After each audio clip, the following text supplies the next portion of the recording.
heart you. My name is Anna. I'm on a journey to 10 million subscribers, so please like, comment, subscribe. Today I am going to be reading chapter 1 of Pride and Prejudice.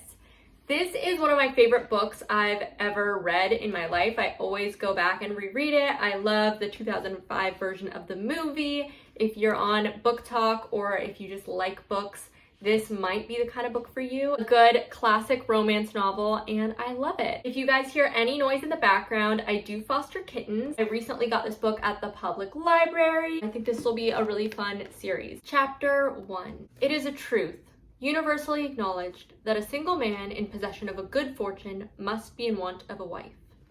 However little known the feelings or views of such a man may be on his first entering a neighborhood, this truth is so well fixed in the minds of the surrounding families that he is considered as the rightful property of some one or other of their daughters. "My dear Mr. Bennet," said his lady to him one day, "have you heard that Netherfield Park is let at last?" Mr. Bennet replied that he had not. "But it is," returned she, "for Mrs. Long has just been here, and she told me all about it." Mr. Bennet made no answer. "Do not you want to know who has taken it?" cried his wife impatiently. "You want to tell me, and I have no objection to hearing it." This was invitation enough.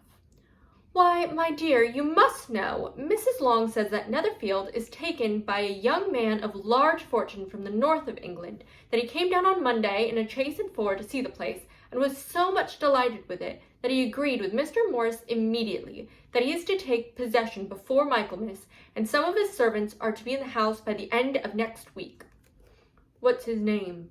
"Bingley." "Is he married or single?" "Oh, single, my dear, to be sure. A single man of large fortune, 4,000 or 5,000 a year. What a fine thing for our girls!" "How so? How can it affect them?" "My dear Mr. Bennet," replied his wife, "how can you be so tiresome? You must know that I am thinking of his marrying one of them." "Is that his design in settling here?" "Design? Nonsense! How can you talk so? But it is very likely that he may fall in love with one of them, and therefore you must visit him as soon as he comes." "I see no occasion for that. You and the girls may go, or you may send them by themselves, which perhaps will be still better. For as you are as handsome as any of them, Mr. Bingley might like you the best of the party." "My dear, you flatter me. I certainly have had my share of beauty, but I do not pretend to be anything extraordinary now. When a woman has 5 grown-up daughters, she ought to give over thinking of her own beauty. In such cases, a woman has not often much beauty to think of." "But, my dear, you must indeed go and see Mr. Bingley when he comes into the neighborhood." "It is more than I engage for it, I assure you." "But consider your daughters. Only think what an establishment it would be for one of them. Sir William and Lady Lucas are determined to go, merely on that account. For in general, you know, they visit no newcomers. Indeed, you must go, for it will be impossible for us to visit him if you do not. You are over-scrupulous, surely. I dare say Mr. Bingley will be very glad to see you, and I will send a few lines by you to assure him of my hearty consent to his marrying whichever he chooses of the girls, though I must throw in a good word for my little Lizzie." "I desire you will do no such thing. Lizzie is not a bit better than the others, and I am sure she is not half so handsome as Jane, nor half so good-humoured as Lydia, but you are always giving her the preference." "They have none of them much to recommend them," replied he. "They are all silly and ignorant, like other girls, but Lizzie has something more of a quickness than her sisters." "Mr. Bennet, how can you abuse your own children in such a way? You take delight in vexing me. You have no compassion of my poor nerves." "You mistake me, my dear. I have a high respect for your nerves. They are my old friends. I have heard you mention them with consideration these 20 years at least."